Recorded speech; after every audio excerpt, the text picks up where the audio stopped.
شادی کے 2 دن قبل جب وہ لوگ رسم کرنے آنے والے تھے، میں گھر پہنچی تو دیکھا کہ سعدیہ نہیں ہے۔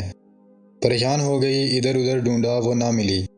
تب ایک سبزی فروش نے بتایا کہ وہ سامنے والے سبزی فروش سے سبزی لینے کے بہانے کچھ دنوں سے آ رہی تھی، مگر وہ بھی آج غائب ہے۔ ناظرین کرام، اگر آپ روزانہ ایک نئی دلچسپ کہانی سننا چاہتے ہیں تو اس چینل کو سبسکرائب کر لیں اور بیل آئیکن پریس کر دیں تاکہ نئی ویڈیوز کا نوٹیفیکیشن آپ کو مل سکے۔ شکریہ۔ جن دنوں وحید فیکٹری میں ملازمت کرتے تھے تو قریب ہی ہمیں ایک چھوٹا سا مکان بھی ملا ہوا تھا، جس کے 2 کمرے، ایک برآمدہ اور 4 دیواری کے ساتھ نلکا لگا ہوا تھا۔ ہمارے 6 بچے تھے جو اس مکان میں سماتے نہیں تھے، مگر اس مہنگائی کے دور میں یہ چھوٹا سا سر چھپانے کا ٹھکانہ کسی نعمت سے کم نہ تھا۔ میرے شوہر ایک محنتی اور ایماندار انسان تھے۔ فیکٹری کے مالک، ملازم اور مزدور اسی وجہ سے ان کی عزت کرتے تھے۔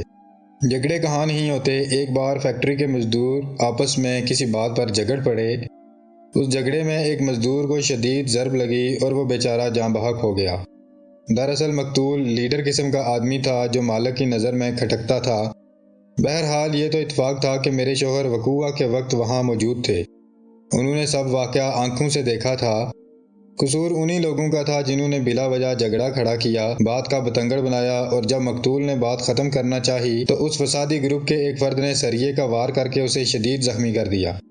سریہ اس کی پسلیاں توڑتا دل میں اتر گیا اور وہ بیچارہ وہیں ختم ہو گیا۔ معاملہ پولیس تک جا پہنچا۔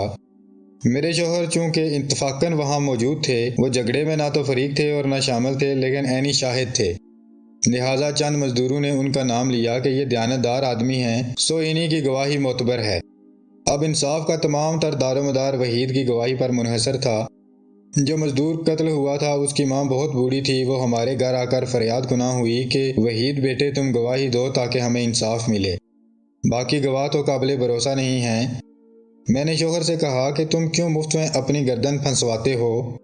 وہ بیچارے گو مگو میں تھے، کیونکہ مقتول کے چھوٹے چھوٹے بچے تھے جن کا کوئی آسرا نہ رہا تھا۔ انصاف ملنے سے مقتول کی بیوہ کو کچھ مالی امداد بھی مل سکتی تھی۔ تاہم فیکٹری کا مالک یہ چاہتا تھا کہ میرے شوہر اس کی منشا کے مطابق گواہی دیں اور حقیقت بیان کرنے سے گریز کریں۔ اب عجیب صورتحال تھی، سچ بولتے تو گردن پھنستی تھی، جھوٹ بول نہیں سکتے تھے کہ یہ وحید کے ضمیر کو گوارا نہ تھا۔ جب وحید پر دباؤ پڑا اور فیکٹری کے مالک نے کہا کہ میں مقتول کی بیوہ کو مالی مدد کے طور پر 50,000 روپے دیتا ہوں، تم اس کی بیوہ سے صلح کروا دو تو کچھ رقم تمہیں بھی دے دوں گا، مگر جھگڑے کا مسئلہ اس طرح بیان کرو کہ مقتول خود جھگڑے میں پڑا اور اس کو سریہ اتفاق سے لگ گیا، کسی نے اس کو مارا نہیں تھا۔ حالانکہ یہ بات غلط تھی، پھر بھی وحید نے مقتول کی بیوہ اور ماں سے بات کی تو انہوں نے صلح یا راضی نامے سے انکار کر دیا۔ اب میرے شوہر ان دکھیاریوں کو زبردستی تو مجبور نہ کر سکتے تھے، اور ایک انسانی جان کی قیمت صرف 50,000 تو نہ تھی۔ ان کا تو آسرا ہی نہیں، 5 بچوں کا باپ بھی ان سے چھن گیا تھا۔ جب وحید نے غلط بیان دینے سے انکار کیا تو فیکٹری کے مالک نے ان کو نوکری سے نہ صرف برخاست کر دینے کی دھمکی دی، بلکہ یہ بھی کہا کہ اگر تمہیں ریاض کی بیوہ سے اتنی ہمدردی ہے تو اس کے ساتھ نکاح کر لو اور اس کے بچے پالو، تم تو میری فیکٹری کی بدنامی کرانے پر تلے ہو، اور فیکٹری کا مکان بھی خالی کر دو۔ ریاض کی بیوہ سے ہمدردی کا مزہ چکھ لوگے جب گھر کرائے پر لوگے اور کرایہ ادا کرنا پڑے گا۔ مالک نے ایسا کہا تو انہیں بہت دکھ ہوا کہ یہ چور کو سادھ اور سادھ کو چور ثابت کرنے کا کہہ رہے ہیں۔ میرا شوہر اس قدر پریشان تھا کہ کیا بتاؤں۔ ادھر پولیس والے کہتے کہ جو واقعہ ہے صحیح بتاؤ، وہ بھی دباؤ ڈال رہے تھے۔ آخرکار وحید نے مالک کی پیشکش ٹھکرا دی اور وہی گواہی دی جو ان کی آنکھوں نے دیکھا تھا۔ اس کے بعد ان کو ملازمت سے نکال دیا گیا، ہمیں مکان بھی خالی کرنا پڑا۔ بات یہاں ہی ختم ہو جاتی تو بہتر تھا، لیکن ایسا نہیں ہوا۔ وہ ملازمت کی تلاش میں سرگرداں تھے کہ ان کو ایک روز خط کھڑی لگ گئی، نہ جانے کس جرم میں ان کو در لیا گیا تھا۔ حالانکہ وہ نیک چلن اور 5 وقت کے نمازی تھے، وہ جو کبھی نشہ یا ایسی چیزوں کا نام بھی لانا زبان پر گوارا نہ کرتے تھے، ان کو چرس رکھنے کے جرم میں در لیا گیا تھا۔ سال بھر جیل میں رہے، کوئی ضمانت دینے والا نہ تھا۔ بالآخر ان کو بھی سزا ہو گئی۔ اس کے بعد تو میں 8 بچوں کے ساتھ ایسی بے آسرا ہوئی کہ ان دنوں کے دکھوں کو لکھنے کی تاب نہیں ہے مجھ میں۔ بڑی بیٹی 13-14 برس کی، باقی سارے چھوٹے چھوٹے تھے۔ ان کا پیٹ بھرنا سب سے بڑا مسئلہ تھا۔ رہنے کو وحید کے دوست نے اپنے کوارٹر میں ایک کمرہ ہمیں دے دیا تھا، مگر یہ تو عارضی ٹھکانہ تھا۔ وہ بیچارے جس کا کوارٹر تھا بلا مانس تھا، اپنا کوارٹر ہمیں دے کر بعد میں خود اپنے ایک دوست کے کوارٹر میں چلا گیا جو اکیلا رہتا تھا۔ اب میرے پاس اس کے سوا کوئی چارہ نہ تھا کہ گھر سے باہر قدم نکالوں۔ ادھر ادھر دوڑ دھوپ کی تو قریبی بنگلوں میں کام مل گیا۔ چھوٹے بچوں کو بڑی بیٹی سعدیہ کے حوالے کر کے میں صبح ہی کام کے لیے نکل پڑتی تھی۔ میری گھر سے مسلسل غیر حاضری نے ایک اور مصیبت کا در ہم پر کھول دیا۔ باپ ماں کی غیر موجودگی میں بچوں کا بھٹک جانا بعید از مکان بات تو نہیں۔ محلے کے ایک نوجوان نے جس کا نام جنید تھا ہمارا گھر تاڑ لیا۔ میرے بچوں کے لیے بسکٹ ٹافیاں لاتا۔ وہ اپنے دروازے پر کھیل رہے ہوتے، ان سے باتیں کرتا اور بسکٹ ٹافیاں دیتا۔ یوں اس نے میری بیٹی تک رسائی حاصل کر لی۔ جب میں مغرب کے وقت تھکی ہاری گھر لوٹتی تو بچے جنید بھائی کا نام لیتے، اس کی تعریف کرتے۔ میرے دل میں کھٹکا ہونے لگا اور بے سکون جی ہوتا جاتا تھا کہ یا الہی یہ کیا معاملہ ہے۔ اب چھوٹے بچے ہی نہیں، سعدیہ بھی جنید کی تعریف کرنے لگی تو میں چونکی۔ بچی کی نگرانی کر سکتی تھی اور نہ ساتھ لے جا سکتی تھی، نوکری بھی نہ چھوڑ سکتی تھی، چھوڑتی تو ہم سب کھاتے کیا۔ سعدیہ بولی بالی کم سن تھی، اس کو ابھی اچھے برے کی تمیز نہ تھی، اسی سبب اس نے پڑھنے کی جانب بھی توجہ نہ دی تھی۔ ہمارے گھر سے چند قدم پر ایک کوارٹر میں ایک استانی جی رہتی تھیں، کہتی تھیں بیٹی کو میرے پاس بھیج دیا کرو، میں اس کو پڑھا دیا کروں گی، مگر اس نے ادھر کا رخ بھی نہ کیا۔ استانی جی کو خبر تھی کہ ہمارے دال روٹی کیسے چل رہی ہے، انہوں نے زیادہ مجبور نہ کیا۔ سعدیہ کی اٹھان ایسی تھی کہ اپنی عمر سے 2 سال بڑی نظر آتی تھی، صورت شکل بھی اچھی نکال لی تھی۔ میری غیر موجودگی میں کبھی سبزی یا سامنے والے دکاندار سے سودا سلف لینے جاتی تو وہاں بیٹھے آوارہ لڑکے کوئی نہ کوئی ایسی بات کہہ دیتے کہ دکاندار مجھے کہتا کہ لڑکی کو اکیلے مت بھیجا کرو۔ یہ سن کر مجھ پر گڑوں پانی پڑ جاتا۔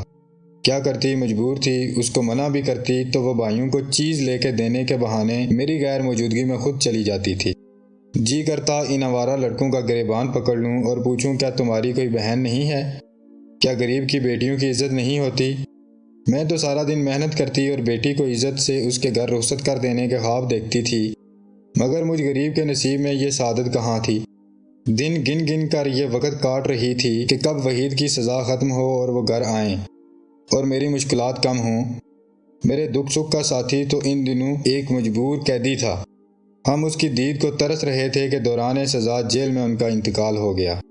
وہ شوگر اور بلڈ پریشر کے مریض ہو گئے تھے، جیل کی صعوبتیں برداشت نہ کر سکے۔ ہماری امید کی آخری کرن بھی بجھ گئی۔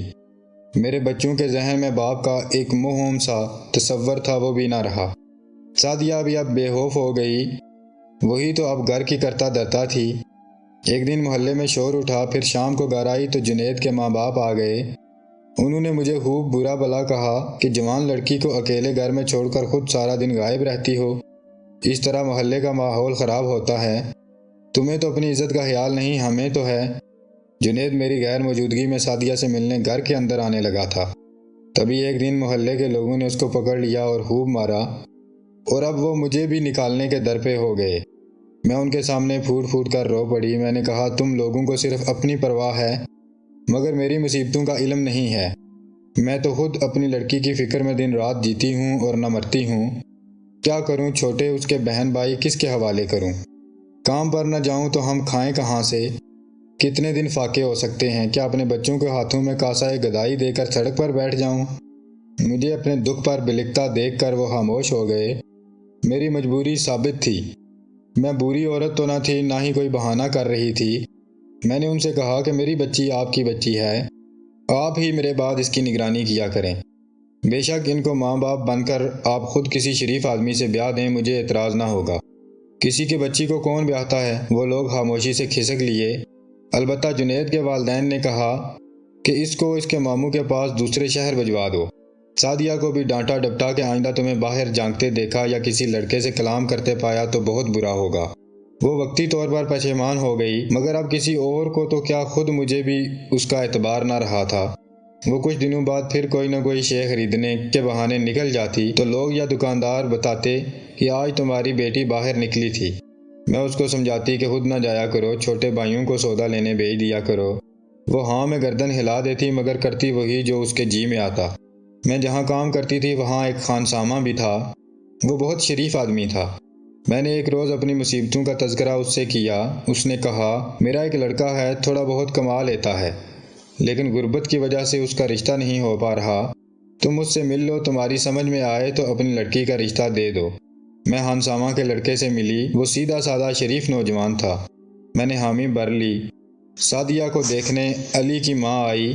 اس نے میری بیٹی کو پسند کر لیا تو میں نے سعدیہ سے کہا کہ میں تمہاری شادی کر رہی ہوں، تمہارا شوہر ہمارے گھر میں ہی رہے گا جب تک تمہارا بھائی بڑا نہیں ہو جاتا۔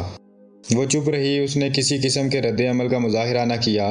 میں نے شادی کی تاریخ رکھ دی اور خان کے لڑکے کو گھر داماد بنانا قبول کر لیا۔ شادی کے 2 دن قبل جب وہ لوگ رسم کرنے آنے والے تھے، میں بنگلے والی بیگمات سے آدھے دن کی چھٹی لی اور گھر پہنچی تو دیکھا کہ سعدیہ نہیں ہے۔ پریشان ہو گئی، ادھر ادھر ڈھونڈا، وہ نہ ملی۔ تب ایک سبزی فروش نے بتایا کہ وہ سامنے والے سبزی فروش سے سبزی لینے کے بہانے کچھ دنوں سے آ رہی تھی، مگر وہ بھی آج غائب ہے۔ نہ جانے کب اور کیسے اس نے اس سبزی فروش سے ناطہ جوڑا، مجھے خبر نہ ہوئی۔ بس اتنا جانتی ہوں کہ غربت کے دیو نے میری بیٹی کو مجھ سے جپٹ لیا۔ اب لوگوں نے خوب باتیں بنائیں کہ بیٹی کو خود آزاد چھوڑا اور اب گلی گلی ڈھونڈتی ہے۔ میری ہمت جواب دے گئی۔ میں نے وہ کوارٹر اپنے خاوند کے دوست کو واپس کر دیا اور دور ایک کچی آبادی میں جہاں قریب بلڈنگیں بن رہی تھیں جھگی ڈال لی۔ پہلے وہاں خود مزدوری کرتی تھی، پھر بیٹوں نے ساتھ دینا شروع کیا۔ غرض عذابوں سے بالآخر وقت گزر گیا۔ لڑکے بڑے ہو گئے، آج وہ کماتے ہیں، سر چھپانے کا چھوٹا سا ٹھکانہ بھی میسر ہے، مگر وہ داغ جو سعدیہ سے لگا وہ مٹ نہیں سکتا۔ یہ زخم سدا ہرا ہی رہے گا۔ میرے خاوند نے سچ بولا اور سزا بھگتی۔ یہ بھی سچ ہے کہ سچ قربانی مانگتا ہے۔ ناظرین، اگر آپ کو ویڈیو اچھی لگی تو اس چینل کو ضرور سبسکرائب کر لیں۔ شکریہ۔